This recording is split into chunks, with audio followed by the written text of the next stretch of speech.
ತಿನ್ನೋಕಿರೋ addiction text books ಓದ್ಬೇಕಾದ್ರೆ L ಮಾಯ ಆಗುತ್ತೆ. Potato chips unhealthy ಅಂತ ಗೊತ್ತಿದ್ರು ಅದಕ್ಕೆ ಅಡಿಕ್ಟ್ ಆಗ್ತೀವಿ, ಆದ್ರೆ ಹಾಗಲಕಾಯಿ ಅಷ್ಟ್ ಹೆಲ್ದಿ ಅಂತ ಗೊತ್ತಿದ್ರು ಅದಕ್ಕೆ ಅಡಿಕ್ಟ್ ಆಗಲ್ವಲ್ಲ, ಯಾಕೆ? ನೀವ್ ಏನೇ ಕ್ವೆಶ್ಚನ್ ಕೇಳಿ, ಈಗಿನ ಜನರೇಷನ್ ಅವ್ರಿಗೆ ಡಿಸಿಪ್ಲಿನ್ ಇಲ್ಲ, ಇನ್ಸ್ಟೆಂಟ್ ರಿವಾರ್ಡ್ಸ್ ಬೇಕು, scrolling, over thinking, useless thinking, ಇದೆಲ್ಲದ್ರಲ್ಲಿ ಲೈಫ್ ನೇ ಹಾಳು ಮಾಡ್ಕೊಂಡ್ಬಿಟ್ಟಿದ್ದಾರೆ ಅನ್ನೋ ಅದೇ ರೆಸ್ಪಾನ್ಸ್ ಕೇಳಿ ಕೇಳಿ ನಿಮಗ್ ಸುಸ್ತಾಗಿದ್ಯಾ? ನಂಗೂ ಅಷ್ಟೇ ನೋಡಿ. ಸ್ವೀಟ್ ಅಂಗಡಿ ಮುಂದೆನೆ ಇಡೀ ದಿನ ಇದ್ದಾಗ ನಮ್ ಮುಂದೆ ಯಾವ ಗುರುಜಿ ಅಥವಾ ಸೈಂಟಿಸ್ಟ್ ಬಂದು ಸ್ವೀಟ್ಸ್ ತಿನ್ಬಾರ್ದು ಅಂತ ಲೆಕ್ಚರ್ ಕೊಟ್ರು ನಾವ್ ಸ್ವೀಟ್ಸ್ ತಿಂದೇ ತಿಂತೀವಿ. Don't think about white elephant ಅಂದ ತಕ್ಷಣ ನಮ್ ಮೈಂಡ್ ಗೆ ಫಸ್ಟ್ ಬರೋದೇನ್ ಹೇಳಿ?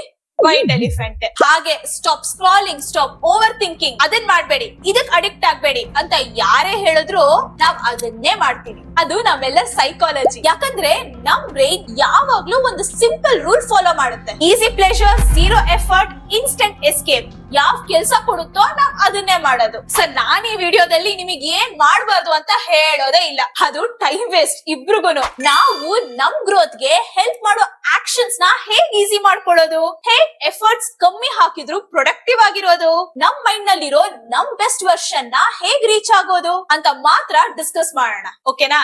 ಹಲೋ, ನಾನ್ ಚೈತ್ರ. ಈಗ ಈ ರೈಟ್ ಬಿಹೇವಿಯರ್, ರೈಟ್ ಆಕ್ಷನ್ಸ್ ಗೆ ಅಡಿಕ್ಟ್ ಆಗೋದು ಹೇಗೆ?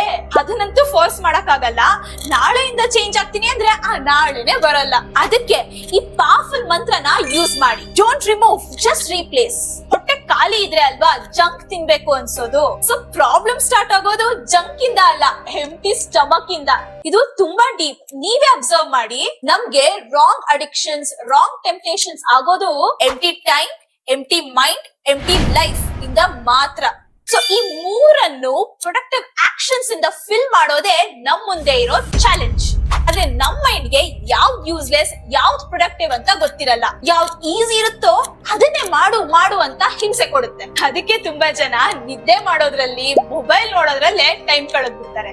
ಅದಕ್ಕೆ ನಾವ್ ಮೊದ್ಲು ಪ್ರೊಡಕ್ಟಿವ್ ಆಗಿರೋ ಕೆಲ್ಸ ಈಸಿ ಇದೆ ಅಂತ ನಮ್ ಮೈಂಡ್ ನ ಟ್ರಿಕ್ ಮಾಡ್ಬೇಕು. ಇದನ್ ಮಾಡೋಕೆ ನಾನ್ ನಿಮ್ಗೆ 4 ಟ್ರಿಕ್ಸ್ ಕೊಡ್ತೀನಿ. ಈ 4 ಟ್ರಿಕ್ಸ್ ಕಂಪ್ಲೀಟ್ ಎಫೆಕ್ಟಿವ್ ಆಗಿರ್ಬೇಕು ಅಂದ್ರೆ ಮೊದ್ಲು ಈ ಟಿಪ್ಸ್ ಕೇಳಿ. ಈ ಫಸ್ಟ್ ಅಂಡ್ ಸೆಕೆಂಡ್ ಟ್ರಿಕ್ ಹೇಳೋಕು ಈಸಿ, ಕೇಳೋಕು ಈಸಿ, ಆದ್ರೆ ದಿನಾ ಲೈಫ್ ನಲ್ಲಿ ಇಂಪ್ಲಿಮೆಂಟ್ ಮಾಡಕ್ ಕಷ್ಟ. ಸೊ ನೀವ್ ಕಂಟಿನ್ಯೂಸ್ ಪ್ರಾಕ್ಟೀಸ್ ಮಾಡ್ಬೇಕು. ಥರ್ಡ್ ಟ್ರಿಕ್ ತುಂಬಾ ಇಂಪಾರ್ಟೆಂಟ್. ಅದಿಲ್ಲ ಅಂದ್ರೆ 1 and 2 ವರ್ಕೇ ಆಗಲ್ಲ.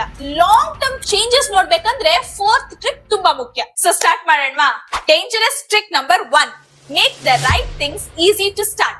ಓದ್ಬೇಕು ಅಂತ 3 hours ಕೂರ್ಬೇಡಿ, ವರ್ಕೌಟ್ ಅಂತ 2 hours ಮಾಡ್ಬೇಡಿ. ಈಸಿಯಾಗಿ ಸ್ಟಾರ್ಟ್ ಮಾಡಿ. 15 minutes to 30 minutes ಸಾಕು. ಇಂಟೆನ್ಸಿಟಿ ಅಲ್ಲ, ಕನ್ಸಿಸ್ಟೆನ್ಸಿ ಮುಖ್ಯ. ನೀವ್ ಟಾಸ್ಕ್ಸ್ ನ ಎಷ್ಟು ಈಸಿಯಾಗಿ ಇಟ್ಕೊಂತೀರೋ ನಿಮಗೆ ಅದನ್ನ ಮಾಡ್ಬೇಕು ಅಂತ ಅಷ್ಟೇ ಟೆಂಪ್ಟ್ ಆಗುತ್ತೆ. ನಿಮ್ ಮೈಂಡ್ ಜೊತೆ ನೀವ್ ಮಾತಾಡಿ, ಇದು ತುಂಬಾ ಈಸಿ ಟಾಸ್ಕ್, ಮಾಡೋಣ ಬಾ ಅಂತ ರೈಟ್ ಆಕ್ಷನ್ಸ್ ಗೆ ಅದನ್ನ ಅಟ್ರಾಕ್ಟ್ ಮಾಡಿ. ಈ ಅಟ್ರಾಕ್ಷನ್ ಚೆನ್ನಾಗಿ ವರ್ಕ್ ಆಗ್ಬೇಕಂದ್ರೆ ದ ವಿಸಿಬಲ್ ಇನ್ವಿಸಿಬಲ್ ರೂಲ್ ಹಾಕಿ. ಈ ರೈಟ್ ಅಡಿಕ್ಷನ್ ಆಗೋ ಮುಂಚೆ ನಮ್ ವಿಲ್ ಪವರ್ ಕಮ್ಮಿ ಇರುತ್ತೆ. ಅದಕ್ಕೆ ನಮ್ ಸುತ್ತ ಇರೋ ಎನ್ವೈರನ್ಮೆಂಟ್ ನ ನಮಗೆ ನಮ್ ಇಂಪಾರ್ಟೆಂಟ್ ಕೆಲ್ಸ್ ಗಳು ಏನು ಅಂತ ನೆನಪ್ ಮಾಡೋ ಹಾಗೆ ಅರೇಂಜ್ ಮಾಡ್ಕೊಬೇಕು. ಇದಕ್ ಎಕ್ಸಾಂಪಲ್ ಹೇಳ್ತೀನಿ ಕೇಳಿ. ನೀವ್ ಓದ್ಬೇಕಂದ್ರೆ ಬುಕ್ ವಿಸಿಬಲ್ ಇರ್ಬೇಕು, ಮೊಬೈಲ್ ಮತ್ತೆ ಬೆಡ್ ಇನ್ವಿಸಿಬಲ್ ಇರ್ಬೇಕು. ಎಕ್ಸರ್ಸೈಸ್ ಮಾಡೋಕೆ ಶೂಸ್ ಮತ್ತೆ ಬಟ್ಟೆ ರೆಡಿ ಆಗಿರ್ಬೇಕು. ಜಂಕ್ ಫುಡ್ ಇನ್ವಿಸಿಬಲ್ ಇರ್ಬೇಕು. ನೆನ್ಪಿರ್ಲಿ, out of sight is out of mind. ಒಂದಿನ ಏನೋ ಇದನ್ನ ಫಾಲೋ ಮಾಡ್ತೀವಿ, ಆದ್ರೆ ನೆಕ್ಸ್ಟ್ ಡೇಗೆ ಮೋಟಿವೇಶನ್ ಇರಲ್ಲ ಅಂತೀರಾ? ಇದು ನಮ್ ಎಲ್ಲಾರ್ ಕಾಮನ್ ಇಶ್ಯೂ. ಅದಕ್ಕೆ dangerous trick number 3, reward your self. ಇದು ವೆರಿ ಇಂಪಾರ್ಟೆಂಟ್ ಟ್ರಿಕ್. ಇಲ್ಲಿ ತುಂಬಾ ಜನ ಹೇಳೋ ತರ ರಾಂಗ್ ಮೆಥಡ್ ನಾನ್ ನಿಮಗೆ ಕೊಡಲ್ಲ. 6 days ಹೆಲ್ದಿ ತಿನ್ನಿ, 1 day ಜಂಕ್ ತಿನ್ನಿ, 1 hour ಓದಿದ್ರೆ 30 minutes ಮೊಬೈಲ್ ನೋಡಿ ಅಂತ. ನಾನ್ ಸ್ಟಾರ್ಟಿಂಗ್ ನಲ್ಲೇ ಹೇಳ್ದಾಗೆ ಕೆಟ್ಟ ವಿಷಯಕ್ಕೆ ನಮ್ ಮೈಂಡ್ ಬೇಗ ಅಡಿಕ್ಟ್ ಆಗುತ್ತೆ. ಅದೇ ರಿಯಾಲಿಟಿ. ಸೊ ಡಿಸ್ಟ್ರಾಕ್ಷನ್ಸ್ ನಿಮ್ ರಿವಾರ್ಡ್ ಅಲ್ಲ. ನೀವ್ ಹೊಸ ವಿಷಯ ಓದಿದಾಗ ನಿಮ್ ಫ್ಯಾಮಿಲಿ ಮತ್ತೆ ಫ್ರೆಂಡ್ಸ್ ಜೊತೆ ಅದನ್ನ ಶೇರ್ ಮಾಡಿ. ಅಮ್ಮ, ನನ್ ಹೊಟ್ಟೆ ಮತ್ತೆ ಬ್ರೈನ್ ಎರಡು ಹೆಲ್ದಿ ಮಾತ್ರ ತಿನ್ನೋದು ಅಂತ ಹೇಳ್ಕೊಳ್ಳಿ. ಹೇ, ಹಿ ಸ್ಮಾರ್ಟ್, ಶಿ ಸೂಪರ್ ಫಿಟ್ ಅನ್ನೋ ವ್ಯಾಲಿಡೇಷನ್ ನಿಮ್ ರಿವಾರ್ಡ್.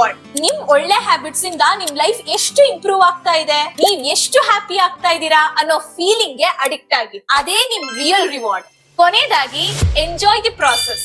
ಇದನ್ ತುಂಬಾ ಜನ ಮಿಸ್ ಮಾಡ್ತಾರೆ. ನೀವ್ ಎಲ್ಲಿವರೆಗೂ ಒಂದು ಟಾಸ್ಕ್ ನ ಬರೀ ಟಾಸ್ಕ್ ತರ ನೋಡ್ತಿರೋ, ಅಯ್ಯೋ ಪ್ರೊಡಕ್ಟಿವ್ ಆಗೋಕೆ ಈ ಕೆಲಸ ಮಾಡ್ಬೇಕಲ್ಲ ಅನ್ಕೊಂತಿರೋ, ಅಲ್ಲಿವರೆಗೂ ನೀವ್ ಫಸ್ಟ್ 3 ಸ್ಟೆಪ್ಸ್ ಫಾಲೋ ಮಾಡಿದ್ರು ಫೇಲ್ ಆಗ್ತೀರಾ. ಲಾಂಗ್ ಟರ್ಮ್ ನಲ್ಲೂ ನೀವ್ 100% ಪ್ರೊಡಕ್ಟಿವ್ ಆಗಿರ್ಬೇಕು, ನಿಮ್ ಎಲ್ಲಾ ಡ್ರೀಮ್ಸ್ ನೀವ್ ಅಚೀವ್ ಮಾಡ್ಬೇಕು ಅಂದ್ರೆ ರಿಸಲ್ಟ್ ಬಗ್ಗೆ ಅಲ್ಲ, ಪ್ರಾಸೆಸ್ ಬಗ್ಗೆ ಒಬ್ಸೆಸ್ ಆಗಿ. ನಾನ್ ಮೊನ್ನೆ ಡೀಪ್ ವರ್ಕ್ ಮಾಡಿದಾಗ ನಂಗೆ ಎಷ್ಟು ಕ್ಲಾರಿಟಿ ಸಿಕ್ತು. ನಾನ್ ಮೊಬೈಲ್ ಇಂದ ದೂರ ಇದ್ದಾಗ ಶೋ ಆಫ್ ನಾಯ್ಸ್ ಇಲ್ದೆ ನಾನು ಎಷ್ಟು ಪೀಸ್ ಆಗಿದ್ದೆ. ನಾನ್ ವರ್ಕೌಟ್ ಮಾಡಿದಾಗ ನನ್ ಬಾಡಿ ಎಷ್ಟು ಫ್ರೀ ಆಗಿ ಲೈಟ್ ಅನ್ಸುತ್ತೆ ಗೊತ್ತಾ. ಚೇಂಜ್ ಅಬ್ಸರ್ವ್ ಮಾಡಿದ್ರ? ಈ ತರ ಮೈಂಡ್ ಸೆಟ್ ನ ನೀವ್ ಕಲ್ಟಿವೇಟ್ ಮಾಡ್ಕೊಬೇಕು.